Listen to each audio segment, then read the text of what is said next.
But I'm gonna be done with this black narrative. You know what I'm saying? Because this whole Black History Month enchantment is heavy on the minds of the people. And you see right here, black is an adjective. You know what I'm saying?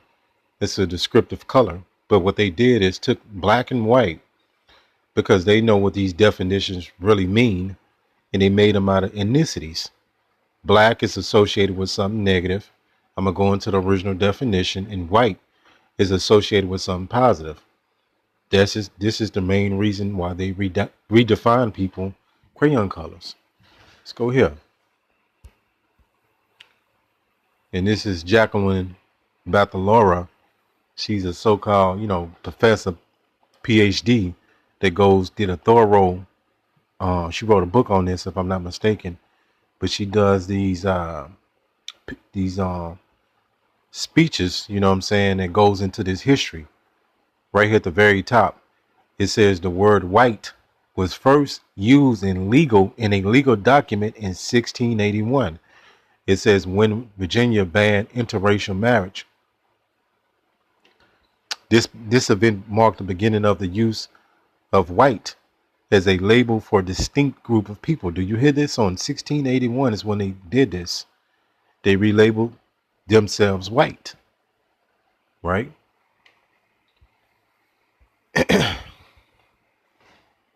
Let's go here. So they created this whole white and black ethnicity. Matter of fact, let me go here. And I've done lessons on this, but sometimes we got to go over the same thing over and over to make it stick. But this has been the legacy of them playing with your identity. First you was colored, then, Afro-American, African-American, black people, right? So let's go to this term black. It says black, and this from this dictionary from 1967, Donald Kaufman, the dictionary of religious terms. The older the dictionaries are, the more better they are. So black, religious symbol of mourning, death, sin. I underlined that, sin. It says sickness and evil. Do you hear this? It says used at funerals and on Good Friday and All Souls Day. So it represents evil, sickness, sin, death.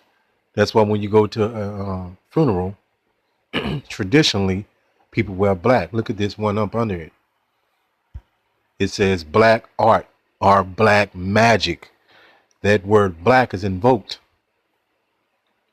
Right here it says black magic. Magic attributed to intercourse with the devil or evil spirits. Black sheep of the family, black magic, black cat, all negative connotations because that word black is invoked. Let's go to this word white. White, it says religious symbol of light, joy, purity, innocence, and holiness. So this is why they call you black people and they call themselves white people. Let's go here. Oh yeah. And this is social construct. The elder Malcolm goes into this information thoroughly again and again and again. So you can get it. So he's done amazing lessons breaking this black and white social construct down. It says, what is a social construct? A social construct is an idea or concept that is created and accepted by a society. Black people and white people was created and accepted by this society. That's why you have to separate from the folly of the world. It says social constructs are not inherent or objective, but instead based on human agreement. So the government, via the Edomites, reclassified people, these pseudo ethnicities, and that's what people call themselves today. Let's go here.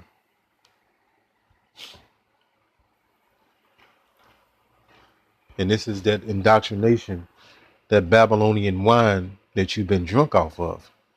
So when we came into the truth, metaphorically speaking, we put the bottle down and we sobered up in the metaphoric sense, and we was able to come to our senses because we was in a drunken state, right? Spiritually, a spiritual stupor. Indoctrination. Let's go here. Salakia. And I constantly go through this word a lot because it's so what this is about, you know what I'm saying? It's so intertwined in the truth so much. It says indoctrinate. It says brainwash. Salakia.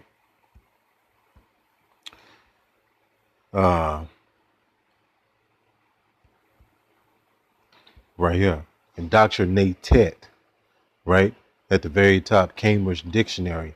It says to often repeat an idea or belief to someone until they accept it without criticism or question.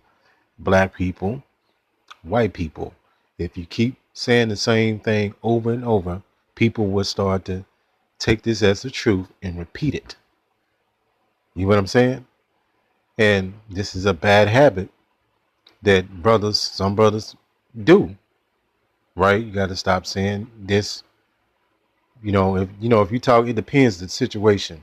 It really depends. So let's go here. But you got to use wisdom with everything. I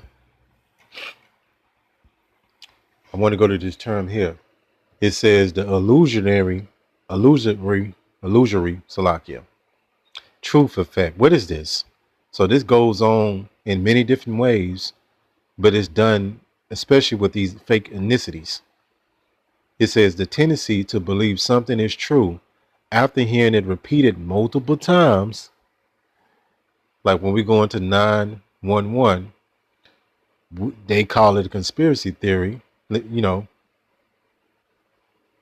okay, people think that when they came up with the term conspiracy theory, people if they kept saying it over and over through the media, and people when they hear that, they'll say, "Oh, that's a conspiracy theory," because it's been repeated over and over. That's how it works. But if you know, I ain't even going into all that. It says it can occur even when the information is false or contradicts what someone already knows. So many of these different sayings that's been taught to you through Christianity, like God is good all the time, and all the time God is good. I use that a lot because that's the one that's indoctrinated inside of our people, but that's not true. Let me read this again. And this is why people think we're crazy. They think we making it up. They think we evil because we tell them the truth out of the Bible. They don't know. Why do they think this? Because they don't know that this stuff is in the Bible. They ignorant of it. It says it can occur even when the information is false or contradicts what someone already knows.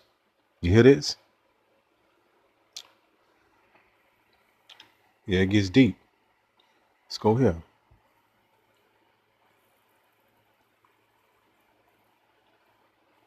And you got the other tribes, they call themselves this folly as well. They refer to themselves as these bywords.